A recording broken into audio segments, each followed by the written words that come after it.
anyone questions the fact if Afghan girls or women lack the will to have human rights and civil rights, my family runs a school in Kabul, and we have boys and girls, and I can tell you from engaging with the young girls in that school that the aspiration of those young girls is still the same.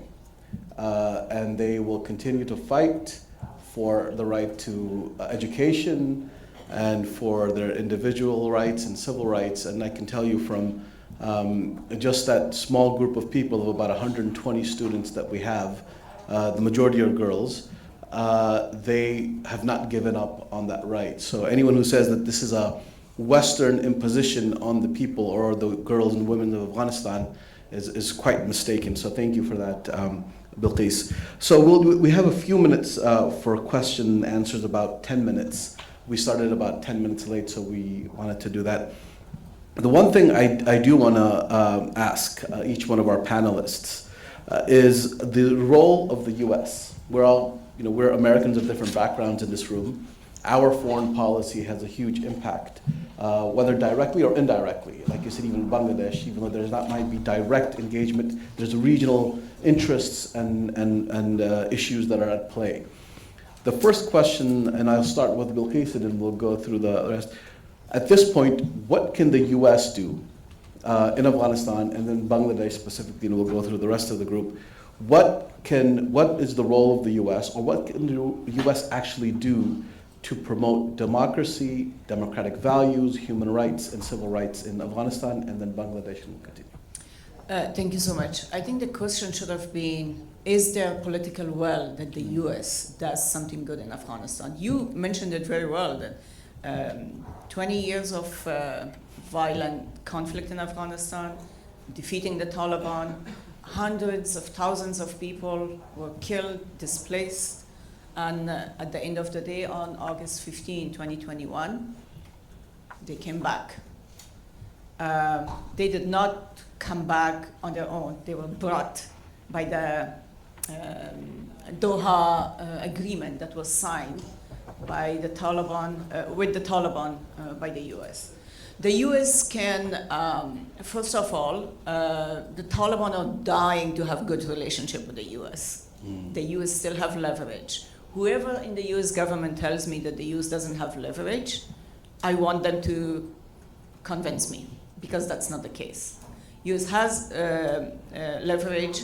Taliban are asking for legitimacy and recognition, which I don't think should happen at all.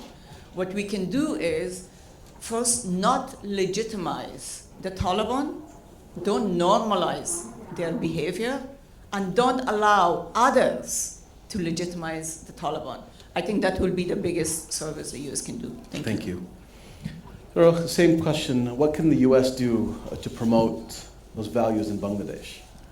I think it's important to remember that the U.S. Has several branches of government. So I think that even though we're not seeing the leadership with the executive branch now on human rights issues, we shouldn't overlook the power of Congress to raise issues around human rights in any country, including in Bangladesh.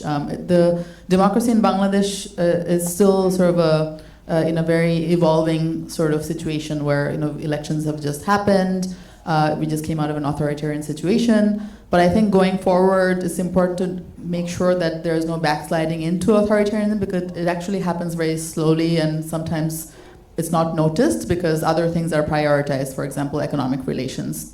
So I think the US right now is very focused on trade policy and having a good market in Bangladesh for its products and focusing on the reciprocal trade agreements. But before you know it, you might be in a situation where, again, human rights are repressed. So I think that Congress can do more to keep the focus on these issues, have hearings, listen to diaspora who are talking about it, etc. Wonderful. So your question, I want to get a little specific because I kind of want to push back on a comment you made about the priorities of the U.S. in a place like Syria, that a focus on democracy and democratic processes should not be priority, but that stability should be priority. And I think there was a lot of conversation today throughout the conference that stability short-term stability versus long-term stability, which includes democratic processes and human rights and rights of minorities, which is the real long-term stability.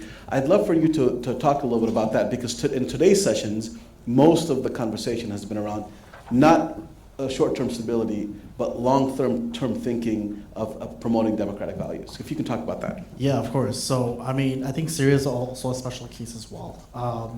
I think the way to really see about this is that, you know, we're not really denying, we're not saying that there shouldn't be a democratic process, but we think, you know, with regional partners, and I think that's where we always get it wrong, where we go straight forward to the authoritarian regime within the states. This time we're using regional partners to actually make sure that they actually are holding them accountable, right? For example, I know we didn't get a chance to talk about this, but for example, the SDF-YPG issue with Turkey in the northeastern part. It was actually Turkey who was telling the Syrian government, where like, you need to make sure that Kurds actually are at the table as well. Because, you know, in order to make sure that there are rights for all minorities, they all have to be at the table to write the Constitution, right? So that's where the U.S. could do, is like, hey, we'll work with regional actors to make sure that the idea of democracy is there, right?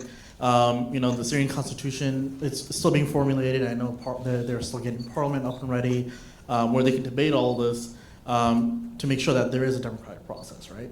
So, but at the same time, Syria with 14 years of war and also decades of just living in an authoritarian regime, we need to make sure that there are institutions built, and I think that's kind of one of the main topics that we were talking about, where there needs to be institutions where they're able to enforce those democratic processes, and then hopefully build up.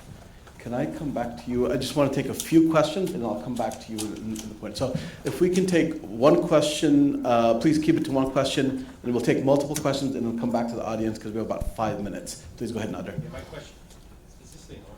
Yeah.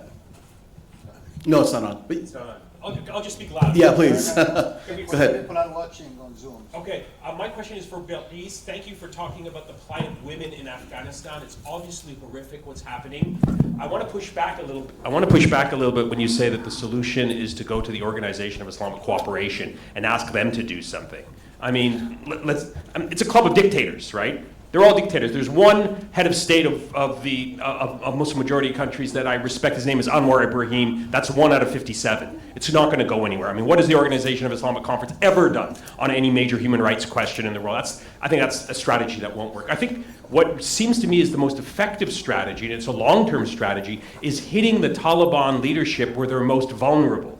Claiming that they have possession of Islamic authority when they make these types of pronouncements on the rights and status of women is where, you know, I think that should be the focus. In other words, an Islamic reformist agenda that sort of says that, look, your interpretation of the status of women's rights is such a massive distortion of Islam's ethical tradition that it doesn't stand up to scrutiny. That you don't have a leg to stand on in this day and age. That would be the more sort of effective strategy to try and create some openings that will make a difference in this story. Thank you, Nader. Go ahead, please. Another question? No. Yeah. Okay, I can. Yes, go ahead, please. Okay, my name is Dr. Hussain. I'm the National Director of Muslim American Citizens Coalition Public Affairs Council, MECPAC. I'm originally from Bangladesh. I have Bangladesh has like lots of problem from last government, like Sheikh Hasina government was like big dictatorship. Yeah. Then interim government came, and then they set for referendum. For referendum, they have like several key idea. One of them was like upper house. Another was like the prime minister term, maximum 10 years. Another would be like the prime minister. Can you also get to the question? Yeah. So My question is the prime minister and the party head will not be the one person.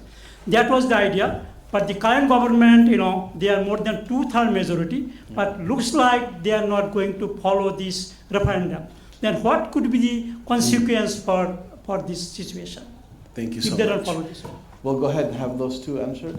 Quickly on the 1 minute each, please. Okay, Mr. Nader, thank you so much.